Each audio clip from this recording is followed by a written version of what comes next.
Ah, ça va. Ah, mais ça va.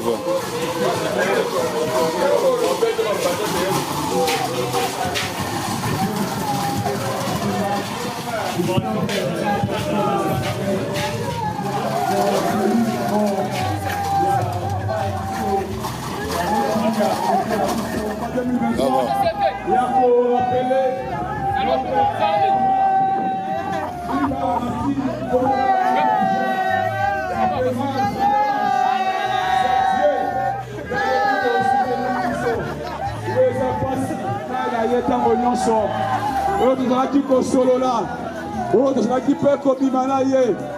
Vraiment c'est triste.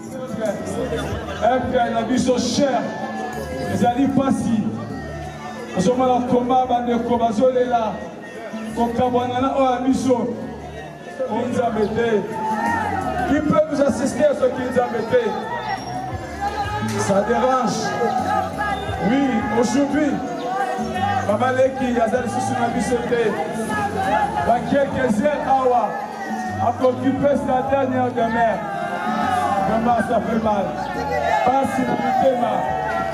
On a dans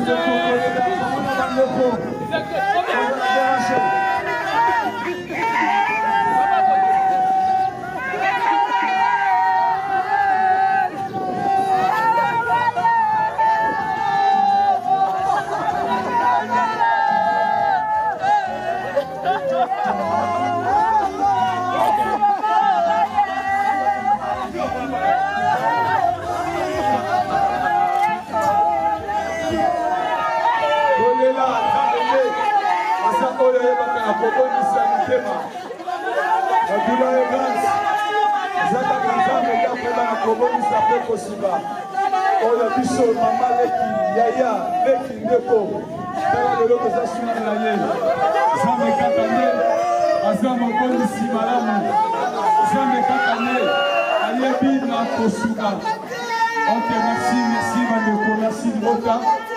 Merci de votre temps.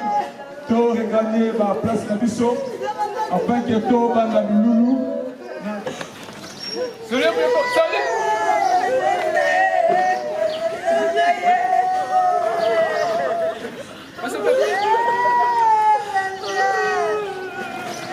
Ok, merci. To monde de l'ensemble yango la sengi biso. To kama mus na biso to monde de l'ensemble. Pa matenza mene muta permettre circonstances pelikam oyo. Yango to sambeli. Ya solo nzambe nyonso toleka solo na okumisa yo atako pasi ezali atako kolele ezali kolo tala biso lisusu toye awa nzambe bonisa mitema na biso nzala molimo mosamba awa okende na dernière demeure de konsomo we kolo yo batela biso kodimisa bien solo ete monso ekolekele apprécié de notre Seigneur et Sauveur Jésus-Christ ya nzambe de to boneli to tikitambu oya ma décider. Mais on a une prédication pendant 15 minutes, puisque tant qu'on a besoin de Poussani, après prédication, tu connais dépôt de gerbe de fleurs, et ainsi de suite. Et Bandeko Oyo, même la commission combattée pour nous déposer, j'aime le faire dans Bango, par le Ganasima Awa, par Kouté Nangaïm, Betotier comme on a Bango, et tant de ok, merci. Sans plus tarder, Tozali. Côté le missa, Motei, Oyo, le maman concerné, maman l'équité, Gaïa tête de côté. Mais maintenant, Oyo, le corps concerné, mission. Ok, merci beaucoup.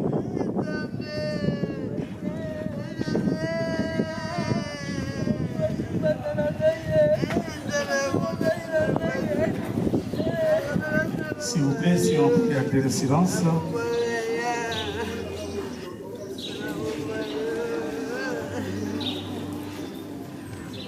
Comme on vient d'attendre, c'est vraiment difficile pour chacun de nous et surtout pour moi d'être là aujourd'hui, d'assister à ce moment de la perte de ma sœur. Je n'avais pas prévu cela, je suis venu en vacances, mais c'est Dieu qui l'a permis que je sois là. Et c'est vraiment une double douleur pour moi parce qu'aujourd'hui aussi c'est le jour de mon anniversaire. Mais je n'ai pas le temps de fêter parce que j'accompagne ma sœur dans sa dernière demeure. Et je verrai vraiment que chacun de nous, j'aurai seulement 5 minutes pour vous transmettre un message. Et que ce message soit pour chacun de nous. On peut bien pleurer, on peut tomber par terre, on peut se poser des questions, parce que chez nous, les Africains, la mort n'existe pas. Si quelqu'un est mort, on voit premièrement la sorcellerie, on voit premièrement des choses négatives. Mais nous devons savoir, la mort est pour chacun de nous. Comme j'ai entendu mon éveil hier dans la salle a dit quelque chose, si quelqu'un refuse la mort, il ne devait pas naître. Donc si tu es né, sache qu'un jour la mort t'attend. Un grand prophète dans la Bible aussi a dit, le prophète David, il a appelé la mort le chemin de tous les vivants. Que tu sois bébé, moi je vis en Europe et je vois les bébés de 1 mois mourir, de 2 mois, de tout âge. Donc la mort ne choisit pas l'âge. Donc on peut passer 10 jours, 1 mois ici à pleurer, mais si Dieu a décidé, on ne peut rien faire. Mais les messages que je vais transmettre surtout à la famille, aux amis, aux proches et de toute personne, même d'ici, de près et de loin, qui me suit à ce moment, dans le livre de Luc, chapitre 12, à partir du verset 50, je ne vois pas bien, je n'ai pas de lunettes. À partir du verset 54, c'est la parole de Jésus qui nous dit ce matin. Jésus dit encore aux foules, et comme nous sommes là, nous représentons les foules. La foule, c'est là où il y a un rassemblement, là où il y a beaucoup de gens. Il dit à cette foule, moi je ne suis pas là pour vous prêcher de la mort, parce que ma sœur est morte et est partie, c'est fini pour elle, mais je vais parler à toi qui es encore vivant ici. Écoutez ce que le discernement du temps. Dieu a créé chacun de nous et nous a donné l'intelligence pour discerner les temps. Jésus dit que pour discerner les temps, tu n'as pas besoin d'aller à l'école. Tu n'as pas besoin d'être diplômé ou d'être scientifique. Quand tu te réveilles seulement le matin, tu regardes le ciel, tu vois que le ciel est gris, tu dis qu'aujourd'hui il aura la pluie. Mais tu n'es pas allé à l'école, tu n'as pas fait la météorologie, bien, tellement que tu regardes seulement le ciel, tu sais discerner. Quand tu vois le ciel est clair, tu dis qu'aujourd'hui, il aura du soleil. Chacun de nous a ses capacités, chacun de nous a cette intelligence de discerner le temps. Mais la question de Jésus, si nous avons cette capacité depuis la naissance que Dieu a mis à chacun de nous, mais vous êtes incapable de discerner le temps que nous sommes aujourd'hui. Nous sommes... On ne dit jamais à une personne adulte, c'est le temps d'arrêter à chacun de nous. Que tu passes le temps. Aujourd'hui, prends vraiment le temps de discerner quel temps. Tu as quelque chose pour regarder le temps. Or que notre Dieu aussi a une montre. La montre de Dieu. La Bible nous dit que Jésus vient bientôt. Oui, ma sœur, mon frère, la famille. Que tu te prépares chaque jour. Avant de sortir chez toi à la maison, de la manière tu regardes ta montre. Et regardez aussi la montre de Dieu qui est sa femme. Pour savoir ce qui se passe aujourd'hui dans le monde. Et vous ne serez plus dans la distraction. Serrez le temps. Tout ce que la Bible nous dit dans le livre de Matthieu 24, de plusieurs se refroidira même dans la famille. On voit aujourd'hui, je suis étonné de voir comment on a laissé la famille. Mais aujourd'hui, plusieurs familles, il y a plusieurs qui se refroidira. Tu peux faire du mal à ton propre frère. Tu fais du mal à ta propre sœur. Les pays divisés. C'est la parole de Dieu. Mais or que nous, les hommes, que Dieu nous a répartis. Mais toi, discerne le temps. Être l'ère de Dieu. Parce que chacun de nous a une heure. Il a son temps. Que Dieu l'appellera et il partira. Ça sera après-demain.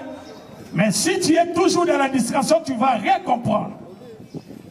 Tout ce que Jésus a prophétisé, la famine, il y aura des divisions entre mère et sa fille, entre père et son fils. Tout nous vivons ça aujourd'hui. Alors je vais seulement te transmettre ces messages prophétiques, dans les temps prophétiques, que quand tu vas quitter ici, que ces messages soient gravés dans ta mémoire et que tu prends le temps de réfléchir, de comprendre quel temps est-elle dans la montre de Dieu pour ma vie. Si tu ne discernes pas, cherche la montre de Dieu qui est sa parole et Dieu te dira quel temps et quelle heure nous sommes aujourd'hui. Dieu t'a donné toutes ces capacités, Dieu nous a donné cette intelligence à chacun de nous de comprendre certaines choses, même si tu n'as pas passé à l'école, c'est à toi de comprendre. Si on te dit ne fumez pas, et tu fumes et tu tombes malade, ne te pose pas la question, parce que tu as l'intelligence de comprendre que le fumer, les cigarettes te tuent. Si on te dit ne bois pas, ne te pose pas de questions si tu bois, tu saoules, de comprendre seulement que l'alcool est tue. Si on te dit conduis prudemment, tu ne conduis pas prudemment, ne te pose pas de questions si tu fais un accident, parce que tu as l'intelligence de comprendre que l'accident peut venir à tout moment. Dieu a donné à chacun de nous cette intelligence. C'est à toi d'utiliser l'intelligence que Dieu t'a donnée. Cette intelligence qu'on appelle la sagesse. On n'apprend pas ça à l'école. On n'apprend pas ça à aucune autre université. Mais ce sont des choses innées que Dieu nous a données depuis la naissance. Que la paix de Dieu soit avec vous. Soyez tous bénis. Merci beaucoup, pasteur Oazali Nokolanga Susu. Totoni Nzambe peut tobeteli Nzambe maboko na maloba oyo ça concerne la discernement ya temps. Oui, yeba temps oza nango la sepeli mingi la témoignage pona mama leki na ngai oyo tikotika biso mama Limba Mati otobenga mingi mama Angèle vraiment oyo koloba ezali ete vanda kina e bien. Zala kina e bien. Azaki très gentil ya se karane kaka. Atomne li kambu ase kelbi pasteur kile mwana ngai boy te boy vraiment et so garder pour na ye ba souvenir wana do ye pona koseka avant que tu ose qui ça ye ça sera qui déjà donc sourire wana c'est là quelque chose abani ko communiquer biso yango atoza de l'autre côté mais sourire a pesio et ça lui bien et puis vraiment na garder peut to garder ba souvenir wana natina mama la biso mama le kilangai oyo auti ko tika biso pe kala mingi te donc no tika na dernière demeure na ye et pona koloba lisusu natina oyo etaliye ya solo ya zala ki moto oyo ayebaki ko bikana batu pe ayebaki na ko zana bana oyo wapi atiki pe baza mingi na libanda pe koloba solo idée autrement na yango on a pièce mémoire il y a des conabiso ou atikibiso donc comprendre que la biso est vraiment mingi te to sala mona lombangu et bandeko oyo babaki na ko s'enregistrer yango tozo benga bango pe dans l'entretemps tu Dieu connaît la musique à ko balancer banzembo wana bandeko to bana ko benga bazoleka pona ko déposer ba baleki bana Maman surtout bazar koleka.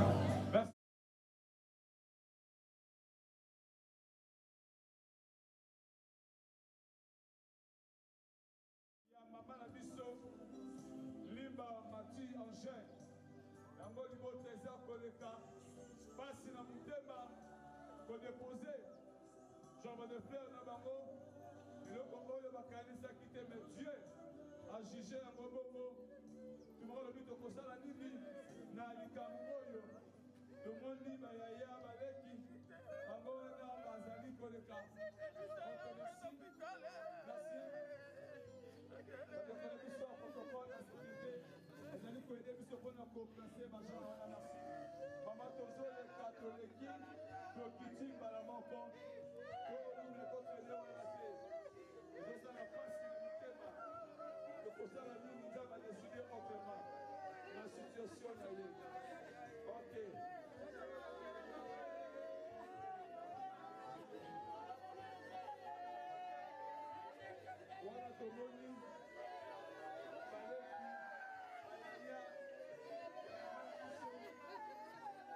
Limba Mati Angèle Baleki, Bana Pe Baza Bomona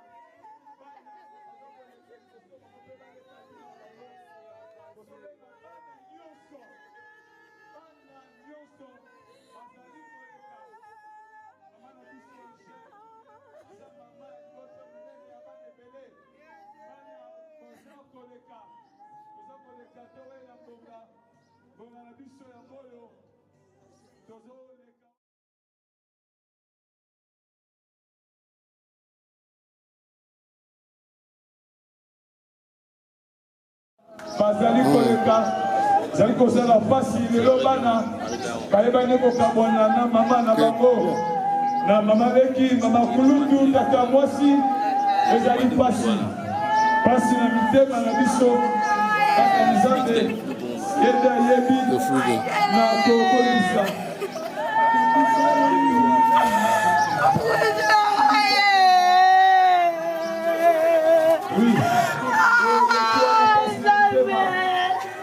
Kokumisa oya biso mama ezosala pasi nzambe adeside autrement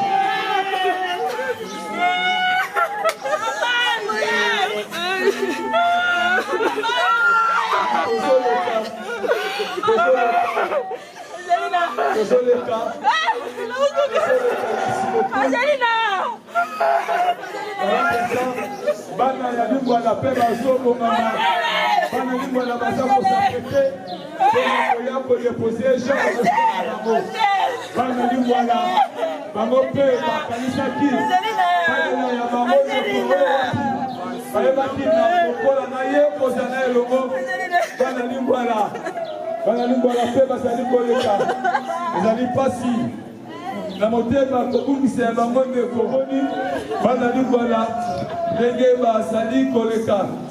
Ok, merci. Bana lingwala bandeko oyo bopi bayebaki kokola elongo na mama na biso Liba Mati Angèle vraiment ezali pasi lelo baza wana bazali koleka. Merci tomoni bango mpe bazali kodepose jamais de fleurs na bango en guise de reconnaissance mpe ya morange bazali hommage epai ya lekoko ezali ya bango wana fami kolo bazali mpe ko s'apprêter po baleka sima ya fami kolo komona mpe mama sociale sima na ye les amis ya mama sociale wana pasi ya mitema okabwana na ndeko oyo wapi tozalaki na elongo elelo oyo aza lisusu te. Merci beaucoup tozali koleka mama sociale mpe azali koleka kodepose jambe de fleur na ye mpe tomoni les amis ya mama sociale mpe bango wana mpe bazali koleka pasi na motema kobukisa ya yo ndeko ça dérange Zambenda yeba na kobondisa mama tozali kolekana parce que ntango na biso se epusani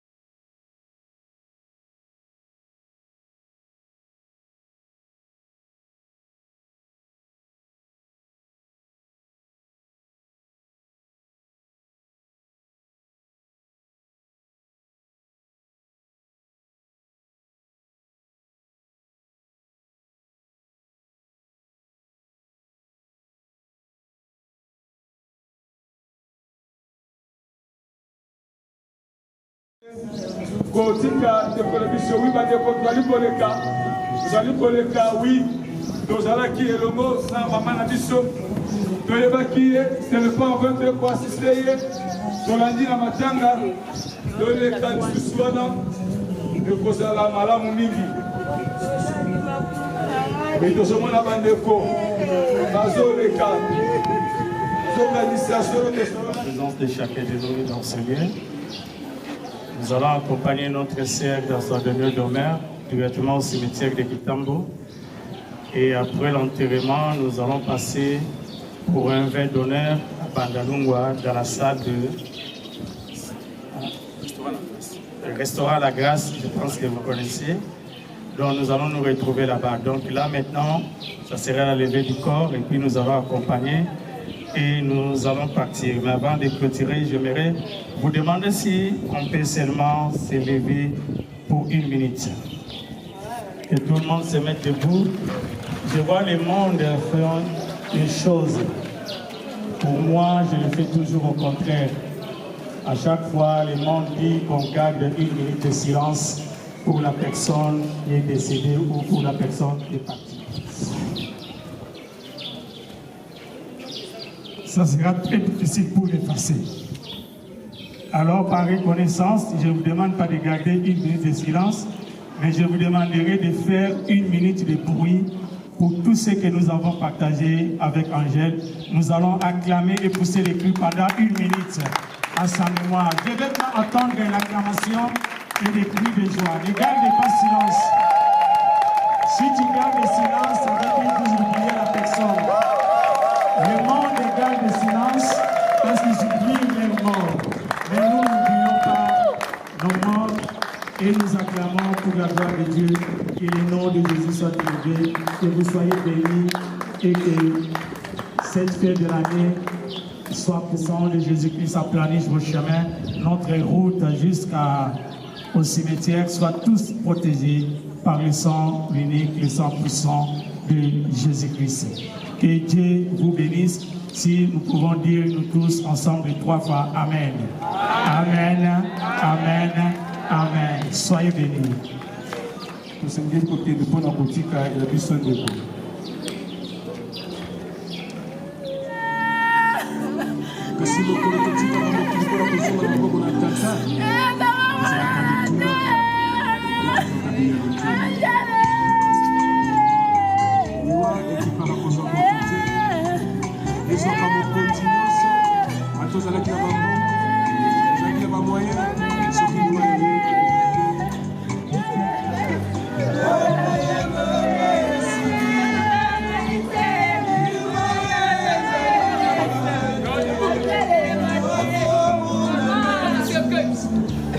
Tozoya kozwa ba fleur bana bandeko to mengango déposer abo to accompagner toza la sima ya encore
Moi, boum, c'est un nez. Ah, demi. Voyons que c'est le gars, boum, c'est le téléphone.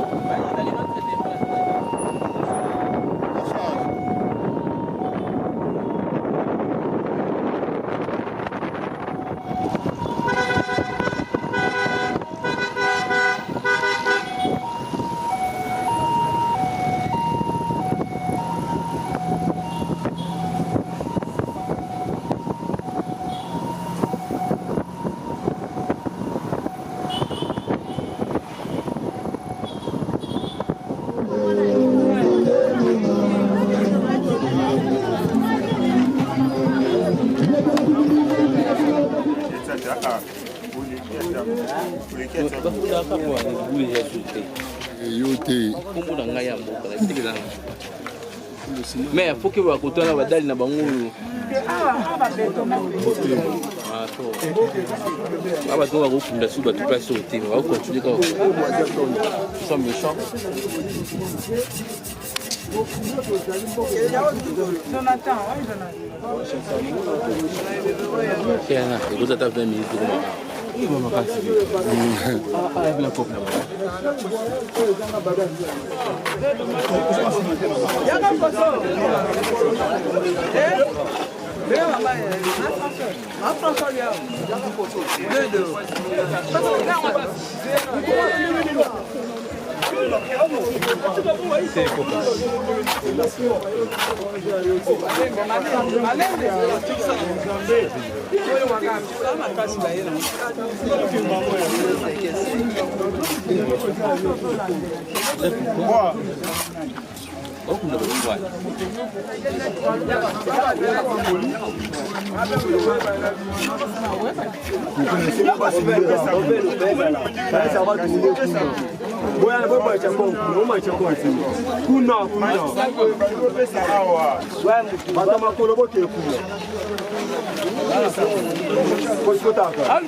Ok, c'est bon, merci. C'est vrai, c'est ça encore. C'est la dernière demeure, ils ont vraiment arrêté de faire toujours tout ensemble. Il y a fait ça qui paye à la suite. Comme on a seulement et Kumisama. Zamba encore une fois, battre le bus sur le bota, payer réellement. À la Moussoumi, on a combattu sur. Je n'ai le côté Koloba. Oh, maman, non. Donc, laissez prier, je ne sais pas, en Zambé. Il était déposé comme Zali Mobeko na Tinanaye et où Zali, gerbe de fleurs, au Passola, au Boaka, Pebandeko, au Kotia, le temps Awa, donc, Ntazana, Oya Kolobate. Boye, non. Ça, on a prié, on a prié, on a kimia, qui nous aussi ça. Ok, merci.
Ok, c'est bon, ça va, ok.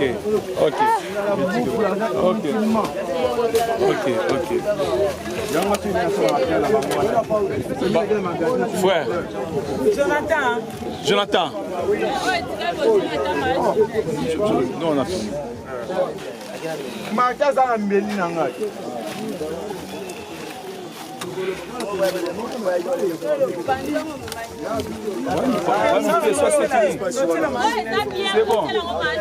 C'est bon. Allez. Je te montre.